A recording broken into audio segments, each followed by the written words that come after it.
Mūsdienu sabiedrībā ir ļoti daudz un dažādi standarti, un šis te intervāls starp zemu un augstu ir ļoti izplatījies. Ja agrāk bija skaidri zināms, kas ir labi, kas ir slikti, tad mūsdienās starp labi un slikti ir ļoti daudz normāli. Normāli, nav ne labi, ne slikti. Un tad tajos brīžos, kad mēs runājam par veselīgām attiecībām, tad šis te normāli ietver sevī vardarbību, gan emocionālo, gan fizisko, ignorēšanu. Toksiskā tāda vide, ir kļuvusi par pilnīgi normu. Norma, vienādības zīme, toksiska vide. Tā kā vienkārši nav vairs nekādas sapratnes par to, kas tad īsti ir veselīgi priekš manis.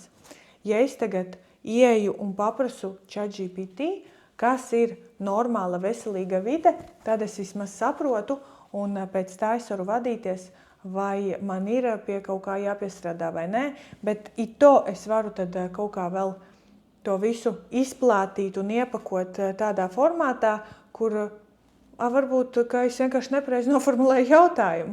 Varbūt, kad īstenībā mana vide ir riktīgi forša, tikai vienkārši vajadzēja kaut kā savādāk pajautāt. Kāpēc tā notiek? Kāpēc nav sapratnes par to, kas ir veselīgas attiecības cilvēkā pašā iekšā, un kāpēc cilvēks pat zinot to, ka veselīga vide, veselīgas attiecības šeit ar šo cilvēku šajā vidē es neiegūstu, tāpat izlemj palikt šajā vidē un kā no tā tikt ārā. Kā iegūt šo te pārliecību par to, kas priekš manis ir veselīgas attiecības, un es neļaušu nevienam pārdot man ideju par to, ka veselīgas attiecības ir kaut kas toksisks, kas priekš manis ir toksisks, kaut kas, kur man sāp, kur man sāp sirds, vai kur man sāp fiziski, kur man kāds nodara sāpes, vai kur mani kāds atstāja novārtā. Kā tad iegūt šo te pārliecību, lai nebūtu vairāk ne sekundi jāuzturās šādā te vidē? Par to mēs šodien parunāsim šajā te video.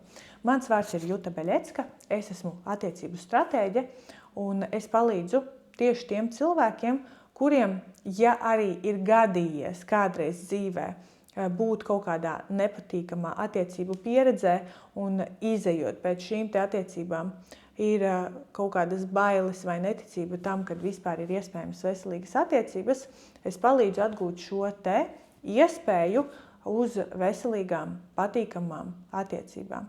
Tātad, ja tev jau no bērnības ir izpratne par to, ka attiecības ir divu cilvēku kopdzīve. Divi cilvēki satiekās, divi cilvēki iemīlās, un šī mīlestība tavā izpratnē, ja mēs tagad iedomājamies, kas ir mīlestība, tad pilnīgi noteikti mana izpratne par mīlestību atšķirās no tā, kāda ir tava izpratne par mīlestību. Pat ja mums šie te standarti ir izplātīti daudz maz līdzīgi, tāpatās šie te viedokļi, šis te skatījums, šīs te prasības pret šo te mīlestību mums ar tevi atšķirsies. Un kāpēc tad ir cilvēki, kuriem var būt šie te standarti arī sakrīt ar mani vai ar tevi, bet viņi tāpat turpina palikt šajā te viņiem nepatīkamajā vidē. Lai arī viņi labi redz, kad viņiem šī te vide neder, viņiem šī te vide nesagādā nekādu prieku, un šajā te vidē viņiem sāp, bet viņi tāpat turpina šajā te vidē uzturēties. Tātad viens no iemesliem ir tas, ka cilvēkā iekšā ir šīs te šaubas par to, kas tad ir normāli un kas nav normāli. Kas tad ir labi un kas tad ir slikti. Un cik daudz varēs staipīt šo te starp labi un slikti intervālu, tad ir atkarīgs no tā, cik tad ir iekšēji spēcīgs šis te iekšējais kodols cilvēkā. Ja ir spēcīga pārliecība par to, ka ja ģimenē viens cilvēks fiziski ietekmē otru, nodara otram sāpes, tad, likumdošanā ir ierakstīts, ka tā nedrīkst, bet ir cilvēki, kuri tāpat tā dzīvo. Bet ir atkal cilvēki, kuriem, ja tā ir ierakstīts likumdošanā, tad arī tas atbilst maniem standartiem, un arī es nebūšu tādā vidē. Ko tas nozīmē? Tas nozīmē, ka ir cilvēki, kuriem šo te iekšējo kodolu regulē likumdošana, sabiedrība, kaut kādi standarti, kas ir no autoritātēm, no kaut kādiem augstākiem plauktiem no cilvēkiem. Ja? Un tad, ja šie te cilvēki no augstākajiem plauktiem saka, ka viss ir kārtībā, ko tu tur izdomā un ko tu tur piesienies sīkumiem, ja? Tad viss būs kārtībā, un cilvēks arī piezemē šos savus standartus, pat ja iepriekš negribējās būt šādā te vidē, tad cilvēks sevi piespiedīs būt tālāk arī turpmāk šādā te vidē, tāpēc, kad redz no augstākajiem plauktiem, cilvēki, instances, iestādes, likumi apgalvo, ka man tas ir jāpacieš. Un tad ir cilvēki, kuriem neskatoties uz to, ka ir instances, ir likumdošana, ir cilvēki, kuri parakstās uz to, tāpat tās neparakstīsies. Kāpēc? Tāpēc, kad ir iekšēja pārliecība par to, kad neviens cits nezin, kas priekš manis ir labi. Kas priekš manis ir labi un kas priekš manis ir slikti. Tas, kas priekš manis ir labi, priekš kāda cita var būt slikti. Un tieši otrādāk. Kas priekš manis ir slikti, priekš kāda cita varbūt ir labi. Un šeit, kā atšķirās šis cilvēks, kurš vienmēr vadās pēc tā, ko teiks citi, un šis cilvēks, kurš vadās pēc tā, kāda ir viņa iekšējā sajūta. Šis cilvēks, kurš vadās pēc iekšējām sajūtām, tic savām šīm iekšējām sajūtām, tikpat ļoti, cik šīm iekšējām sajūtām tic cilvēks, kurš klausa apkārtējo vidi. Bet šī iekšējā sajūta, kurai šis cilvēks tic, atšķirās.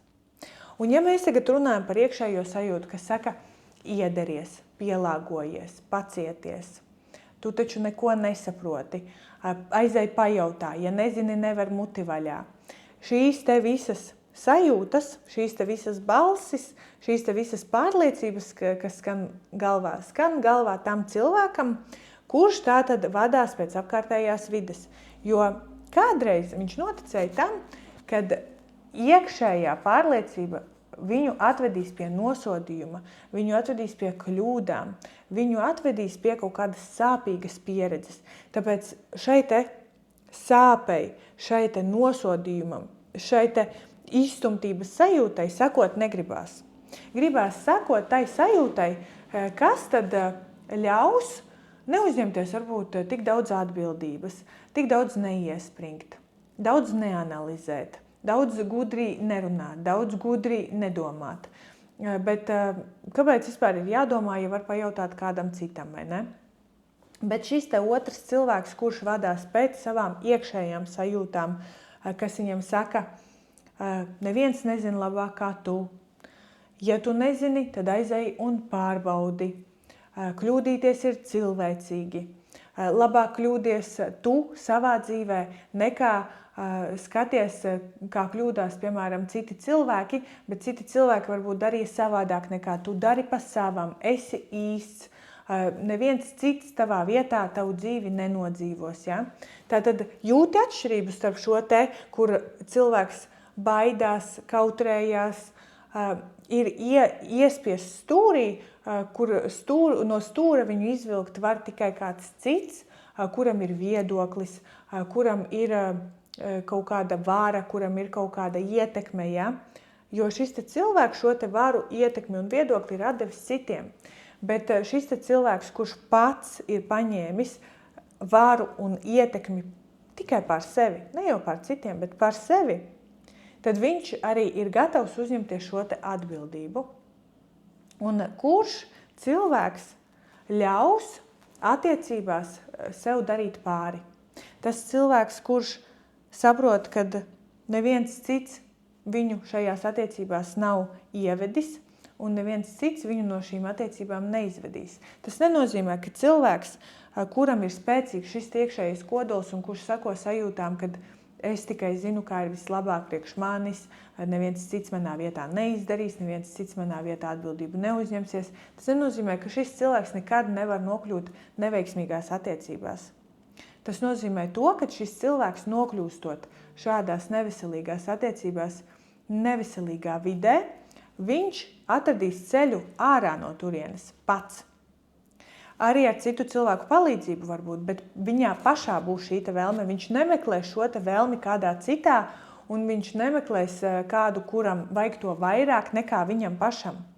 Kā citreiz ir, kad divas draudzenes, kuras viena otrai dod kaut kādus padomus, savā starpā kaut ko tur sarunājās un bārsta šīs te gudrās frāzes, un vienai draudzenei ir ļoti toksisks partneris, un viņa visu laiku sūdzās tai otrai, un tā otra beigās pat grib vairāk nekā tā, kura dzīvo tajā vidē. Tā, kura viņu grib izglābt, viņa grib vēl vairāk, lai viņa aiziet no tām attiecībām, nekā tā otra. Ja?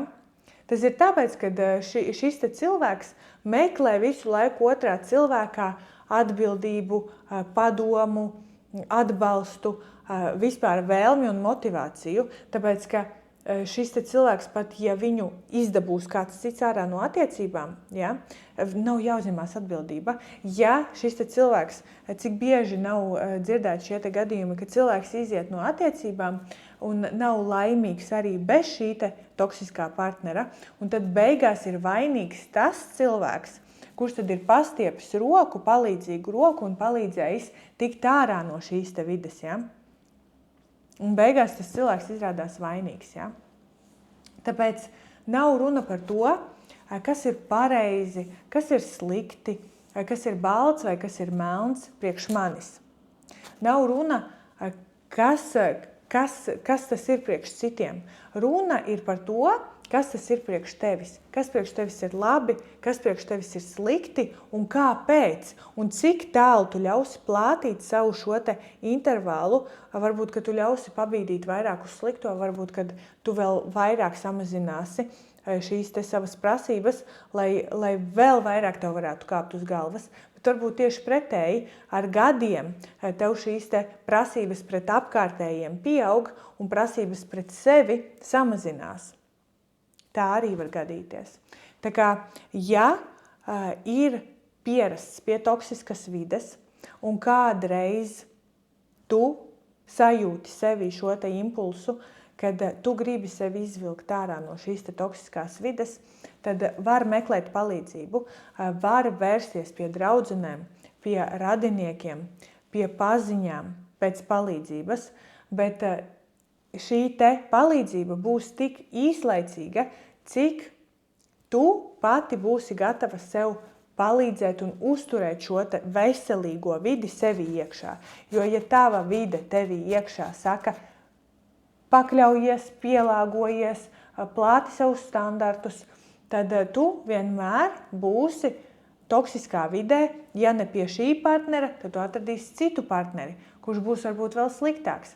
Bet ja tu esi gatava strādāt ar sevi, ar savu iekšējo šo pārliecību par to, ka ja man šajās attiecībās darīja pāri, un es to jūtu, un es to ļāvu, un es apzinos to, ka es pati sevi tajā ievedu, es pati sevi tajā turēju, es pati sevi no turienes dabūju ārā, jā, varbūt ar citu palīdzību, bet es pati sevi vēlreiz tajā ievest kaut vai ar citu cilvēku kopā nevēlos.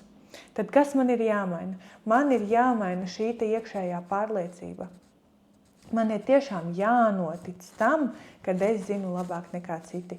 Man ir no sirds jānotic tam, kad manas iekšējās sajūtas un pārliecības mani neatvedīs pie prašņāšanas katru reizi otram, kā ir pareizi, kā ir labāk, kā tu domā, kā man šeit rīkoties. Tu mani pēc tam izvilksi ārā, ja piemēram, kā izskatās jautājums, ka tu jautā pēc padoma savai draudzenei. Tu tai draudzenei pajautā, ja tu būtu manā vietā, kā tu darītu, un zemtekstā tu viņai pajautā, tu esi gatava uzņemties atbildību manā vietā. Jo, ja tu neesi gatava uzņemties atbildību manā vietā, tātad es tev īsti neticu, tātad varbūt, ka tu nelīdz galam saproti un tev jau viegli dzīvojās. Ja?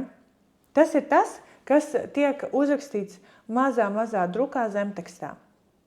Patiesībā cilvēks, kurš tic pārliecībai, ka tikai es zinu, kā ir vislabāk man, var kādreiz pajautāt pēc padoma draugam, radam, paziņai, kolēģei, bet tik un tā palikt pie sava, tāpēc, kad ir gatavība uzņemties atbildību par sevi un saprot to, ka tikai un vienīgi es būšu sev blakus tajos brīžos, tad, kad būs tiešām atkal kaut kāda varbūt netika viegli atrisināma situācija šajā dzīvē. Ja? Jo mums dzīvē visiem ir uzdevumi, kuriem mums ir jāatrod risinājumi, un ir problēmas, kuras mēs varbūt kādreiz gribam uzgrūst citiem, tā kā uzdāvināt savu problēmu tam otram, bet tā problēma jau tāpatās ir jāiemācās atrisināt pašam, tāpēc, kad kādreiz beigsies šie cilvēki, kam atdod šīs problēmas, un pat ja nebeidzās, tāpatās tu jau paliec ar tām problēmām. Tās problēmas nāk aizvien vairāk un vairāk un vairāk. Tāpēc ir svarīgi iemācīties, uzticēties sev, paļauties uz sevi, dzirdēt sevi un vadīties pēc savām pārliecībām, kas tevi vedīs veselīgā vidē, veselīgās attiecībās, tādās veselīgās attiecībās, nevis kā teica mamma, kā teica mentore, kā teica kolēģi, kā teica draudzene, bet tādās veselīgās attiecībās, kurās man neviens neko nesaka, bet es jūtu, ka man ir veselīgi, man ir droši, man ir labi, man ir miers. Tās priekš tevis ir veselīgās attiecības, uz kurām tu pati sevi vari aizvest, tu pati vai pats vari sevi aizvest tikai tad, ja ir šī iekšējā pārliecība, kad jā, es sev ticu, uzticos un es sevi aizvedīšu uz turieni, kur man būs vislabāk.